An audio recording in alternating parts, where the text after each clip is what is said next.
Hello children, how are you? I hope you all are good and ready for study. Very good. So today we are going to start our new chapter which name is Food in Garbage. कूड़े में खाना डालना क्या सही बात है बच्चे? नहीं तो है ना। तो देखते हैं चैप्टर में कैसे कैसे डिस्कस होता है इस चीज के बारे में। तो फर्स्ट वर्ड देख लेते हैं यहाँ पर बच्चे, क्रिटिकल। क्रिटिकल मीन्स होता है कोई चीज पेचीदी होती है ना, जिस चीज के लिए अप्रूवल नहीं होता तो हम उसको बोलते हैं क्रिटिकल। एसाइड, एसाइड मीन्स होता है वन अनदर, है ना, दूसरी तरफ जो होता है वो एसाइड कहलाता है।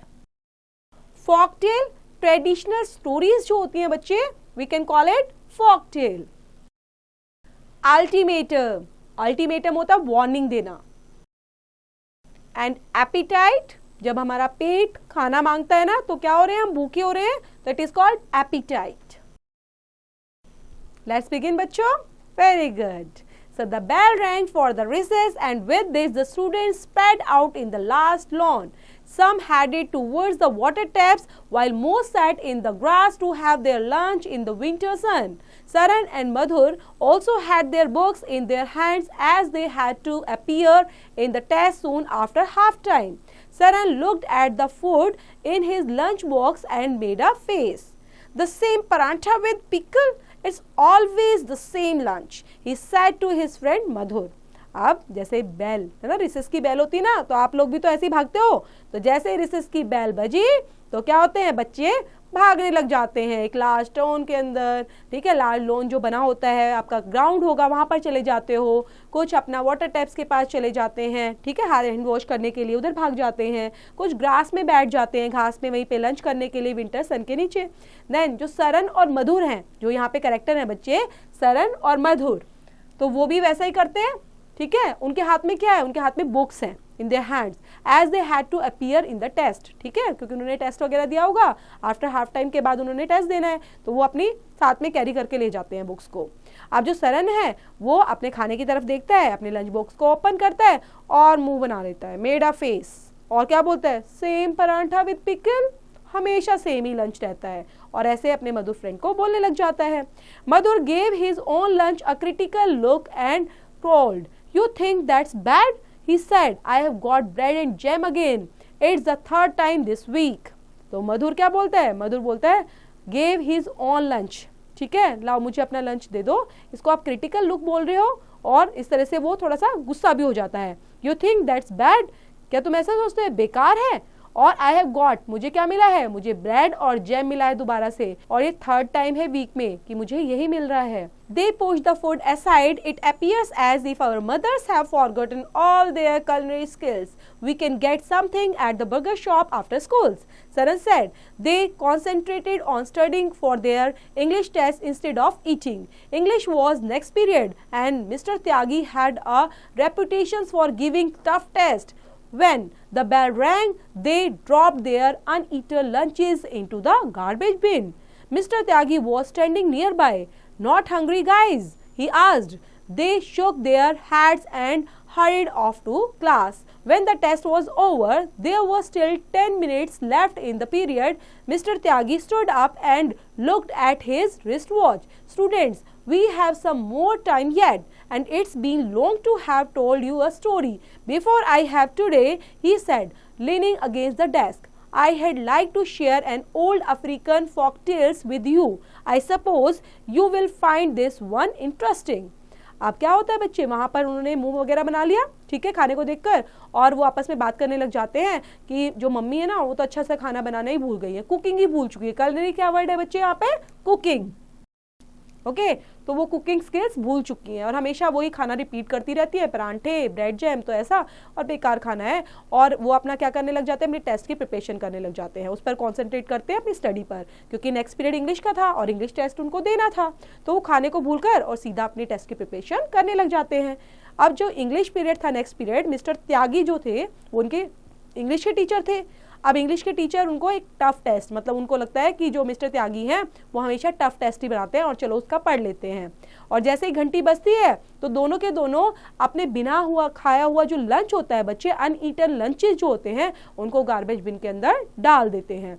मिस्टर त्यागी वहीं पर खड़े खड़े उनको देख रहे थे और बोलते हैं, भूख नहीं लगी बच्चों, इस तरह से बोलते हैं। तो वो अपना गर्दन ऐसे हिला देते हैं और भाग जाते हैं क्लास में। अब वहाँ पर वो जो सर होते हैं वो क्लास में पहुंच जाते हैं मिस्टर त्यागी, वहीं पर अपना टेस्ट लेते हैं पूरा, और फिर टेस्ट खत्म होने के जैसे ही पीरियड उनका ओवर होने वाला होता है ना बच्चे, टेस्ट खत्म हो गया, पीरियड ओवर से 10 मिनट्स पहले वो अपनी ऐसे वॉच को देखते हैं कि अभी तो 10 मिनट्स है, और वो अपनी क्लास में खड़े हो जाते हैं और बोलते हैं कि चलो आज एक स्टोरी सुनाता हूँ तुम्हें, है ना, प्यारी ट्रेडिशनल स्टोरी है, एक अफ्रीकन फॉकटेल है, तो आपसे शेयर करता हूँ मैं, ठीक है। Then suppose you will find this one interesting, तो शायद तुम्हें अच्छी लगेगी। तो मिस्टर त्यागी नरेटेड दिस, और मिस्टर त्यागी उसको नरेट करने लग जाते हैं स्टोरी को। Long ago the sky was close to the earth and men and women did not have to grow their food instead. अब बताने स्टोरी कैसे शुरू करते हैं कि बहुत पहले की बात है, जो स्काई है वो किसके क्लोज थी, अर्थ के क्लोज थी, स्काई अर्थ के क्लोज थी। जो मेन और वीमेन थे वो क्या नहीं करते थे, did not have to grow their food, अपना खाना नहीं ग्रो करते थे, and instead when they were hungry they just reached up and broke off a piece of the sky to eat. Sometimes the sky tasted like pied bananas, other times he tasted like roasted potatoes or turmeric seeds. Every time a person tasted the sky it was delicious and different. अब वो क्या कर दे, जैसे उनको भूख लगती, they were hungry, तो वो कहाँ पहुंच जाते, they just reached up and broke off the piece of the sky, तो स्काई का ऐसे पीस खाने के लिए तोड़ने लग जाते। समटाइम जो स्काई है वो कैसी थी, टेस्टेड लाइक पाइप बनानास की तरह लगती थी। कभी वो उनको कैसी लगती थी, उनका टेस्ट लगता था लाइक अ रोस्टेड पोटैटो की तरह। कभी कभी उनको लगता था कि वो इमली खा रहे हैं, टर्मरिक के सीड्स खा रहे हैं, क्रंची क्रंची खा रहे हैं, तो ऐसा उनको फील होता था। तो every time a person tested the sky, तो हर टाइम वो क्या करने लगे, स्काई को ही टेस्ट करने लग गए। It was delicious and different होती चली गई उनके लिए। As people did not need to grow food they spend their time making beautiful cloth, painting beautiful pictures and singing song at night. The Grand King Oba had a wonderful palace. His servants made beautiful shapes out of the piece of the sky. अब वहाँ पे क्या होने लगा, जो लोग थे बच्चे, अब उनको need not to grow food, मतलब क्या जरूरत थी, वो तो क्योंकि वो तो स्काई को ही खा रहे थे, उनको खाना अब बनाने की या उगाने की कोई जरूरत ही नहीं थी, वो ग्रो ही नहीं करते थे। तो सारा टाइम वो किस में स्पेंड करते थे, there time making beautiful clothes बनाते थे, पेंटिंग बनाते थे, ब्यूटीफुल पिक्चर्स बनाते थे, और सिंगिंग सॉन्ग्स एट नाइट, रात को प्यारे प्यारे सॉन्ग सिंग करते थे। ये सारे काम वो करते रहते थे। और वहां पर थे द ग्रैंड किंग ओबा, जिनका नाम था, हैड अ वंडरफुल पैलेस, उनके पास एक था बड़ा सा प्यारा सा आलिशान महल, ओके। और उसके जो सर्वेंट्स थे made beautiful shapes out of the piece of the sky, उनके लिए लेकर आते थे। However, all peoples were not as wise as others. Some of them did not use the gift of the sky wisely. They often took more than they could eat and discarded the extra food in the garbage. Whenever anyone took more than he could eat, the sky became angry. One day, the angry sky turned dark and black clouds hung over the land, and the great voice of the sky and reverberated over the land. You are wasting my gift of food.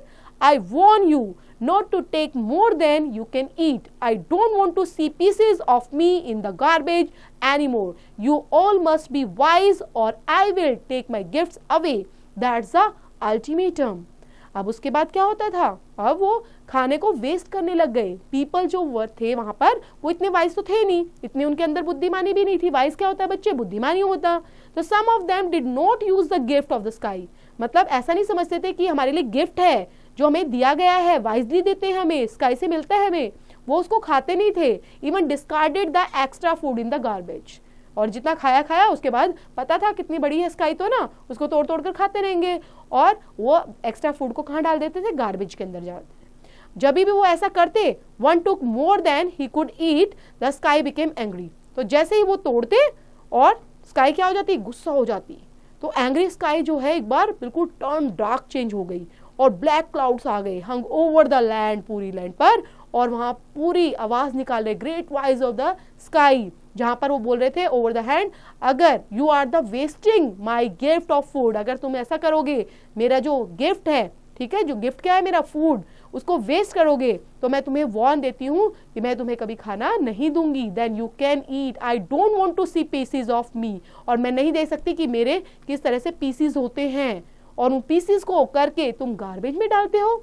You all must be wise और I will take my gift away, और तुम्हें wise बनना पड़ेगा, बुद्धिमान बनना पड़ेगा, अपने mind का यूज करना पड़ेगा ताकि मेरे इस गिफ्ट को तुम यूज या यूजलेस ना कर पाओ, गार्बेज के अंदर नहीं फेंको। और ये तुम्हारे लिए क्या है? अल्टीमेटम है। अल्टीमेटम मतलब तुम्हारे लिए वार्निंग है। The king and the people trembles with fear. King Oba said, "Let's be careful about how much food we take." For a time, all the people were careful, but this did not continue for long. One man named Adami wasn't careful. At festival time, he brought so many delicious pieces of the sky that he could not eat them all. He knew he must not throw them away. He tried to give the pieces of his wife. "Here, wife," Adami said, "you eat the rest." "I can't," his wife said, "I am too full." Adami asked all his children to help him eat the delicious pieces of sky, but the children had already eaten to their appetite and could not eat even one more bite. So अब उसके बाद जो king होता है बच्चे, और जो और लोग भी होते हैं, पीपल होते हैं, वो घबरा जाते हैं, डर जाते हैं। किंग ओबा बोलते हैं, let's be careful about how much food we take. तो हमेशा केयरफुल रहना है, जितना खाना चाहिए उतना ही हमें लेना है, ठीक है। एंड पीपल वर केयरफुल, अब लोग बहुत सावधान हो गए थे, वो ज़्यादा खाना नहीं लेते थे। ये चीज़ें कंटिन्यू चलती रही काफ़ी लंबे टाइम तक। लेकिन एक बार क्या होता, वन मैन नेम, जिसका नाम था आदमी, वॉजंट केयरफुल, जिसका नाम आदमी था वो केयरफुल नहीं था इन चीज़ों के लिए। और एक बार फेस्टिवल टाइम के दौरान वो इस रूल को ब्रेक कर देता है। वो बहुत सारी delicious PCs of the sky ले तो लेता है, लेकिन उससे खाया नहीं जाता। और उसके बाद वो क्या बोलता है कि वो अपनी वाइफ को देता है कि तुम खा लो, बच्चों को देता है खा लो, लेकिन सब फुल थे, ठीक है ना, सबका पेट भरा हुआ था, तो कोई भी उस बाइट को नहीं लेता और बोलता है तुम ही खा लो। And couldn't eat even one more bite, वो इवन एक बाइट भी नहीं खा सकते थे क्योंकि बिल्कुल फुल था उनका। Admi decided to be clever. He hid the pieces at the bottom of the garbage pile. But he could not hide his folly. The sky had already seen him. It suddenly turned angry. The dark cloud surrounded the earth. "You have wasted my gift of food again?" and thousand the sky while lightning flashed. "You ignored my warning, so you get food no more. I have decided to go away, and so you cannot waste me anymore." अब मैं तुमसे क्या हूँगी। तो इस तरह से वो Warne करते हुए दोबारा उनको गुस्सा आ गया कि दोबारा से गार्बेज में फेंका गया उनका खाना, और वो गुस्सा हो गए दोबारा से स्काई। और स्काई ने वॉर्न को क्या बोला कि मैंने तुम्हें वार्निंग दी थी, फिर भी तुमने वही चीज़ की, तो भी तुमने क्या किया कि मुझे वेस्ट किया। तो अब आगे से क्या होने वाला है, और वो पूरा लाइटनिंग हो जाती है वहाँ पे कि तुमने मेरा जो गिफ्ट मैंने दोबारा दिया है तुम्हें, तो तुमने दोबारा से उसको वेस्ट किया है। तो स्काई वाइल लाइटनिंग फ्लैश करने लग जाती है और उनको इग्नोर नहीं करती अब की बार, ठीक है। और क्या करती है कि मैं तुमसे दूर चली जाऊंगी। I have decided to go away, so you can not waste me any more, ताकि तुम मुझे ज्यादा वेस्ट ना कर पाओ। All people cried and begged for mercy. What will we eat, we might starve. तो हम क्या खाएंगे, हम तो भूखे मर जाएंगे। इस तरह से लोग चिल्लाने लग गए। अब the sky said, well you will have to learn how to plant crops in the grounds and hunt in the forest. If you work hard, you may learn not to waste the gifts of nature. और तो sky क्या बोलती है, ठीक है, तुम किस तरह से क्रॉप्स को ग्रो करना है, प्लांटेशन कैसे करनी है ग्राउंड के अंदर, वो चीज़ें सीखोगे, ठीक है, फॉरेस्ट के अंदर रहते हुए। और इन चीज़ों को आप वर्क हार्ड करोगे, कड़ी मेहनत करोगे, जब जाके तुम्हें क्या मिलेगा, फूड मिलेगा। और तब तुम इसकी इंपॉर्टेंस को समझोगे कि इसको वेस्ट नहीं करना चाहिए, क्योंकि ये क्या है, गिफ्ट ऑफ नेचर है, इससे तुम सीखोगे। Soon after, the clouds disappeared and people gazed at the sky, which was sailing away out of their reach. In no time, he had gone as no one could touch it. From that time on, he worked hard to grow their food and cook their meals. Mr. Tyagi took a deep breath before he continued, "That's the end of the story. If we do not care for the gifts of nature, they might be taken away. Remember, food is a bounty given by the nature.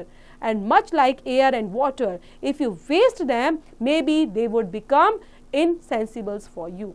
तो वहाँ पर उसके बाद वो बताते हैं कि जो क्लाउड्स हैं अब वो ये बोलकर डिस्पर्स्ड हो जाते हैं, ठीक है, गायब हो जाते हैं, और लोग क्या करने लग जाते हैं, दोबारा से ही वैसे ही हार्ड वर्क करना शुरू कर देते हैं। अब उनको पता चलने लग गया कि किस तरह से जो क्रॉप्स की वैल्यू है, जो ग्रेन्स की वैल्यू है, फूड की वैल्यू है, वो किस तरह से फूड हमें ग्रो करना है, हार्ड वर्क करना है, और तब हमें क्या मिलेगा, अपनी मील्स मिलेगी, और कैसे उसको पकाने के लिए भी हमें मेहनत करनी पड़ेगी, ओके क्योंकि फूड हमारे लिए एसेंशियल है और उसको खाने के लिए हमें पकाना भी पड़ेगा। पहले तो हम उसको ग्रो करेंगे, फिर उसको बनाएंगे, तो सब चीज़ों के लिए हमारी मेहनत लगती है। तो मिस्टर त्यागी इस तरह से बोलते हुए एक डीप ब्रेथ लेते हैं और फिर कंटिन्यू करते हुए बोलते हैं this is end of the story, कि ये स्टोरी का एंड है। सो हमें कभी भी जो गिफ्ट ऑफ नेचर है उसको वेस्ट नहीं करना चाहिए, अपने खाने को वेस्ट नहीं करना चाहिए, क्योंकि फूड जो है वो है bounty given by the nature, इतना ज़्यादा इंपॉर्टेंट है हमारे लिए, जो हमें कहाँ से मिलता है, एयर, वाटर और नेचर से मिलता है। तो हमें उसकी इंपॉर्टेंस को हमेशा समझना चाहिए। Just then the bell rang for the next period. Mr. Tyagi looked at Saran and Madhur meaningfully. What did you think of the story? He asked. Saran and Madhur slouched in their chairs and looked apologetic. And I have got the message, sir, Saran said with a faint smile. No more lunches in the garbage, I promise. We true, said all other students together. अब mister त्यागी जो हैं जैसे ही bell ring हो जाती है तो next period turn आ जाता है ना, नेक्स्ट पीरियड आता है, तो उसके बाद मिस्टर त्यागी सरन और मधुर को देखने लग जाते हैं कि समझ में आया कुछ स्टोरी से, सरन और मधुर इस तरह से बोलते हुए हैं। तो वो अपनी चेयर से खड़े हो जाते हैं और माफ़ी मांगने लग जाते हैं और बोलते हैं सर कभी भी खाने को वेस्ट नहीं करेंगे, इस तरह से प्रॉमिस करते हैं और दूसरे स्टूडेंट्स भी इसी तरह से उनको फॉलो करते हैं। तो ये था प्यारी सी एंड ऑफ द स्टोरी बच्चों। तो आपको भी कभी अपने फूड को, अपने वाटर को कभी भी वेस्ट नहीं करना, इवन दूसरों के भी, ऐसा नहीं है कि अपने ही फूड और वाटर को, दूसरे के फूड वाटर को भी वेस्ट नहीं करना कभी भी। फूड और वेस्ट वाटर जो है बच्चे हमारे लिए बहुत एसेंशियल है, अगर हम उसको वेस्ट करेंगे तो हम क्या करेंगे, अपने लिए ही प्रॉब्लम फेस करेंगे उन चीज़ों को, है ना, अपने लिए ही प्रॉब्लम हम क्रिएट कर सकते हैं, तो ऐसा कभी नहीं करना। This is end of the story बच्चों। आई होप आपको अच्छे से समझ में आई होगी। इसको पढ़ेंगे, रीड आउट करेंगे और इससे रिलेट करती है एक्सरसाइज बच्चे, डू इट योरसेल्फ।